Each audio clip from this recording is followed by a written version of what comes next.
Hi, it's time for another verb of the day. Today's verb is undertake, and this verb was recommended by the viewer Luis. Luis, thank you so much for sharing another great suggestion. Now, let's take a moment and review some of the definitions or the ways that we can use the verb undertake.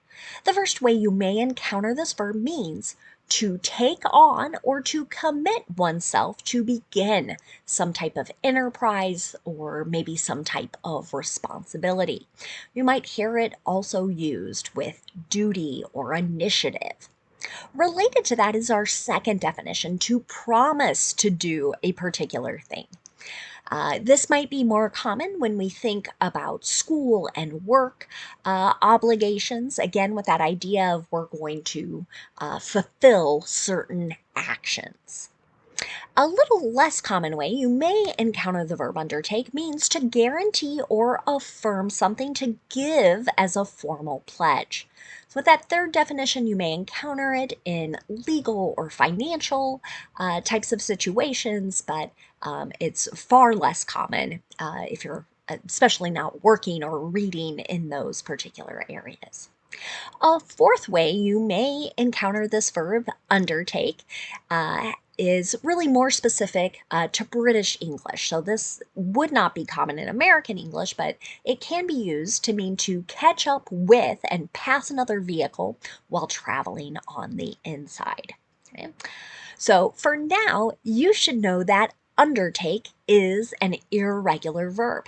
If you're going to make the progressive form of this verb, drop the E on the end because we have a verb that ends in the pattern vowel consonant E.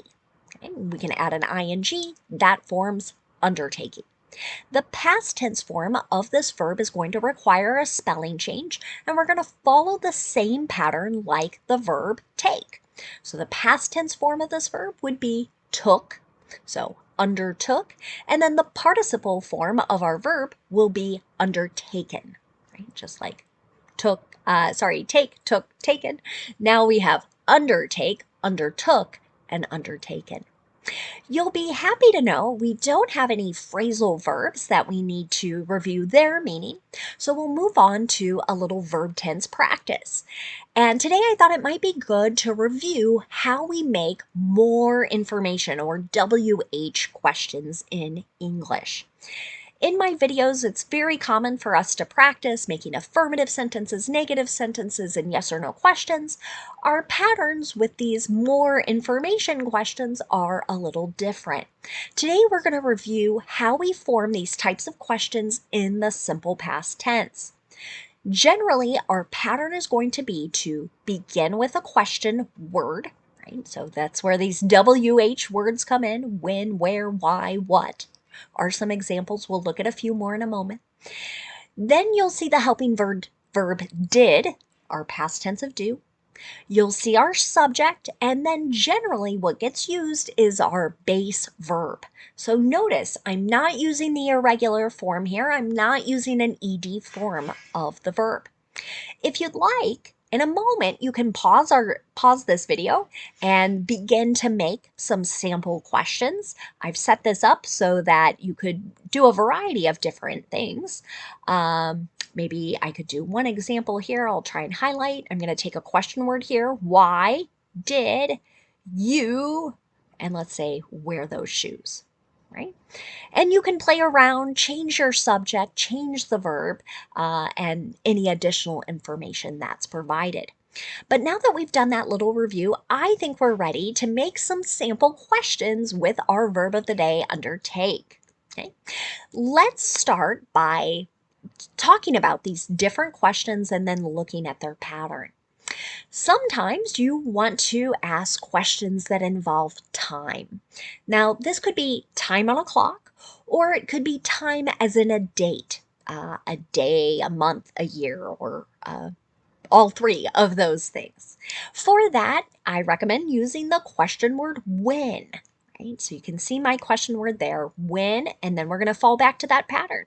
Did, my helping verb, they, the subject, and then the base verb. Undertake. When did they undertake this construction work?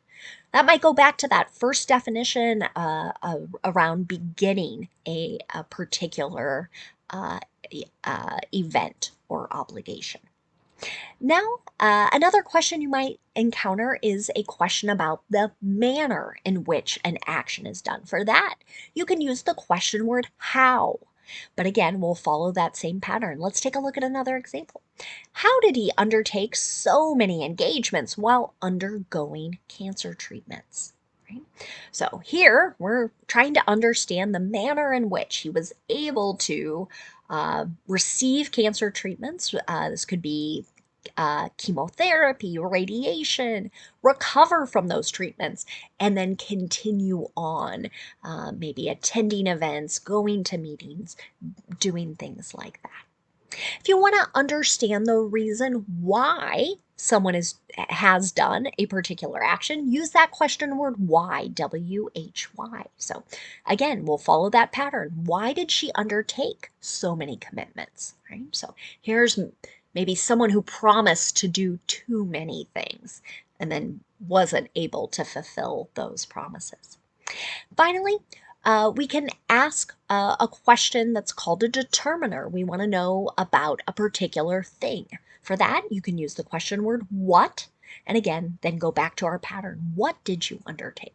Right? So this could be a what did you promise to do or what did you begin doing type of question. Now you'll notice here I didn't include a question about place. We would use the question word where, W-H-E-R-E for that. That just didn't really fit for that for this particular verb. But I do want to point out two more questions that break with our pattern just slightly. There's another type of question word that is also a determiner where we can ask about a particular thing. That's the question word which, W-H-I-C-H.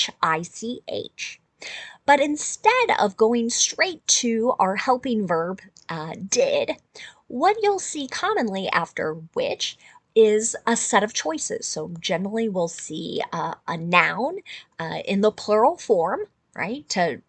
We're kind of asking between these two or more options, right? To select one.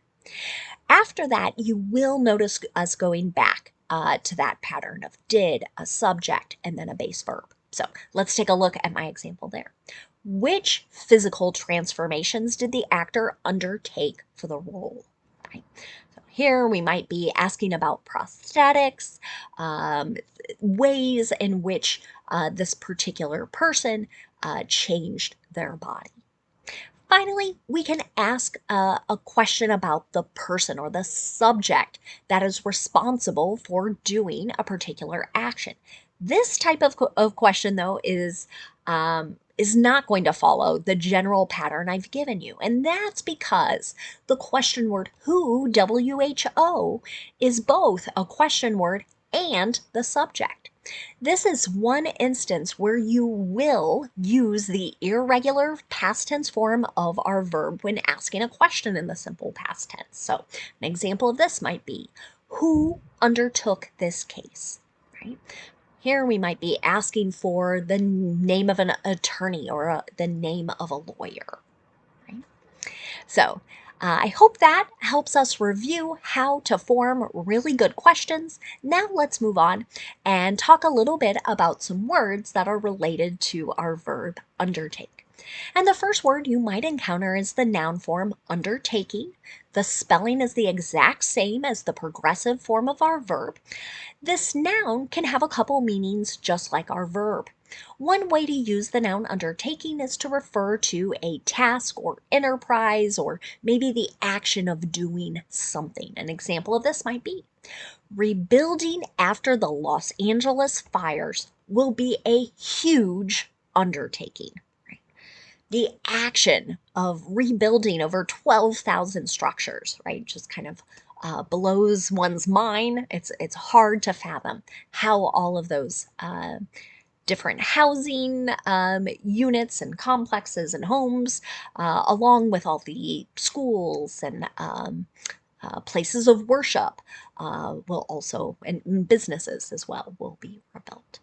Now, a second way you might hear undertaking used can mean a formal pledge or promise to do something. An example of this: the legislator gave an undertaking that the bill would be taken up. So here, someone has some um, suggested legislation, and here it sounds like someone is promising, we will debate it, we will discuss it. This person hasn't promised, though, to pass the legislation. Another word you might encounter is the noun undertaker. This describes a particular profession. So it's someone who prepares deceased individuals for burial or for cremation. And they may make arrangements for funerals. So there are other words that can be used to describe this role. Sometimes you might hear mortician and funeral director, and sometimes those jobs may have one piece or element of this, but sometimes it's kind of the all the things related to that. So an example of this word in a sentence might be: many undertakers find the role of helping grieving families to be quite satisfying. I always think it takes a special person to work in this particular area because, yeah, you're just working with many very sad, shocked, upset individuals and working with them at a very vulnerable time. So to be so caring and compassionate and helping people that can be strangers to you through this certainly seems like a special gift. Again, I want to say a special thanks to Luis for suggesting today's verb, and I want to thank you all for watching. Have a great day.